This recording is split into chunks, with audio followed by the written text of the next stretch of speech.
சீரியல்களின் full எபிசோடுகளை Sun டிவியில் ஒளிபரப்பான உடனே எக்ஸ்க்ளூசிவாக சன் நெக்ஸ்டில் மட்டும் ஃப்ரீயா பாருங்கள்.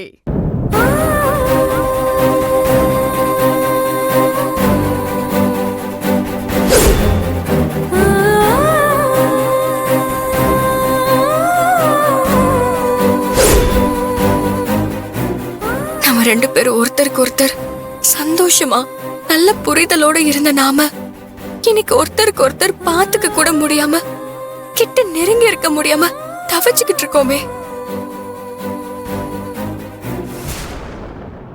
நாளைக்கு கோவில்ல நமக்குன்னு சிறப்பா பூஜை பண்ணி மாலை போட்டு அடுத்த ஒரு வாரத்துல நீங்களும் நானும் ஒரு வாரத்துக்கு தனியா கோவில்ல போய் தங்க போறோம். அதுக்கப்புறம் நமக்குள்ள இருக்கிற இந்த கஷ்டம் சங்கடம் எல்லாமே நீங்கி நாம மறுபடியும் சந்தோஷமா வாழ்வோங்கிற நம்பிக்கை எனக்கு இருக்கு வேலு. என்னதான் நமக்குள்ள 1000 பிரச்சனைகளும் கருத்து வேறுபாடு இருந்தாலும் உங்களை விட்டு இப்படி பிரிஞ்சிருக்கிறது எனக்கு ரொம்ப கஷ்டமா இருக்கு வேலு. உங்க பக்கத்துல இருந்து பார்க்க முடியாம பேச முடியாம நான் படுற வேதனை என்னன்னு வார்த்தையால சொல்ல முடியாது. நான் வீட்டை விட்டு போகும்போது ஒரே ஒரு வார்த்தை, வீட்டை விட்டு போகாத, வீட்லயே இருந்து சொல்லி இருக்கலாமே. நான் எங்கேயுமே போகாம உங்க கூடவே இருந்திருப்பேனே. என்னை விட்டு போக மாட்டேன்னு என் கூடவே இருந்திருக்கலாமே செல்வி.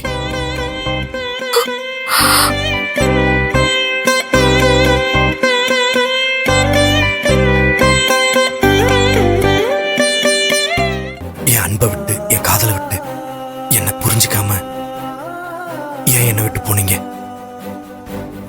இப்படி என்ன தனியா விட்டுட்டு போக உங்களுக்கு எப்படி மனசு வந்துச்சு? நீங்க இல்லாம நானும், நான் இல்லாம நீங்களும் இப்படி மாறி மாறி ரெண்டு பேரும் வேதனைப்படணும் அப்படின்னு தான் அந்த கடவுள் நம்மளுக்கு எழுதின விதியா? எனக்கு ஒண்ணுமே புரியல செல்வி. எனக்கு தெரியும் வேலு, நான் இல்லாம நீங்க சரியா சாப்பிட்டு இருக்க மாட்டீங்க, தூங்கி இருக்க மாட்டீங்க. நான் இல்லாம உங்களுக்கு இரவும் விடிஞ்சிருக்காது, பொழுதும் அடங்கி இருக்காது. நான் இல்லாம உங்களால எந்த ஒரு விஷயத்தையும் முழுமையா பண்ணிருக்க முடியாதுன்னு எனக்கு தெரியும் வேலு. இத்தனையும் தெரிஞ்சு ஏன் செல்வி என்னை விட்டுட்டு போனீங்க? சொல்லுங்க செல்வி. தெரியல வேலு. என்னோட கோபமும் கட்டுப்பாடும் என்னோட அன்போட வெளிப்பாடுதானே தவிர வேற எதுவுமே இல்ல செல்வி. அதை நீங்க புரிஞ்சுப்பீங்கன்னு நினைச்சேன். ஆனா நீங்க என்னை விட்டுட்டு போவீங்கன்னு நான் கனவுல கூட நினைச்சு பார்க்கல. உங்களை இப்படி ஏங்க விட்டு போனதும் தனியா தவிக்க விட்டு போனதும் ஏன் தப்புதான் வேலு.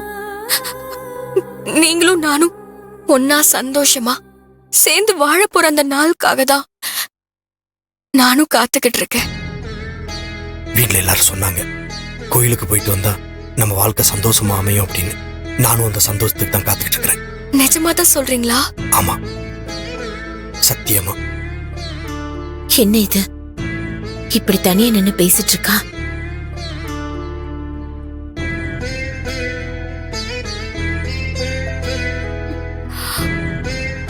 வேலு, நீங்களும் என்ன புரிஞ்சு நடந்துக்கிட்டீங்கன்னா நமக்குள்ள இந்த பிரச்சனையே வராது.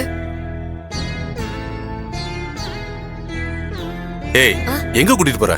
உங்க பொண்ண உள்ள வந்து பாருங்க. அவளுக்கு என்ன இப்போ? நீங்க பாத்தீங்கன்னா உங்களுக்கே புரியும். நீங்க வாங்க. போ. வாங்க. சீக்கிரமே உங்க கூட சேர்ந்து வாழ போற அந்த நாளுக்காக தான் நான் காத்துக்கிட்டு இருக்கேன். இனிமே நமக்குள்ள இப்படி ஒரு பிரச்சனையே வரக்கூடாது. ஒருத்தருக்கு ஒருத்தர் புரிஞ்சு சந்தோஷமா வாழணும். என்ன மனோன்மணி, என்ன இது? பாத்தீங்கல்ல உங்க பொண்ணு மாப்பிள்ளை மேல எம்பிட்டு பாசம் வச்சிருக்கான்னு. அந்த பாசத்தை புரிஞ்சுக்காம சின்ன சின்ன பிரச்சனை அவங்களுக்குள்ள வரப்பெல்லாம் நீங்க போய் அவளுக்கு சப்போர்ட் பண்ணி அவளை நம்ம வீட்டுக்குள்ள உட்கார வைக்கிறது நியாயமா? பாவம் சின்னஞ்சிறுசுங்க சேர்ந்து வாழ வைக்கிறதாங்க நல்லது. கொஞ்சம் யோசிச்சு பாருங்க.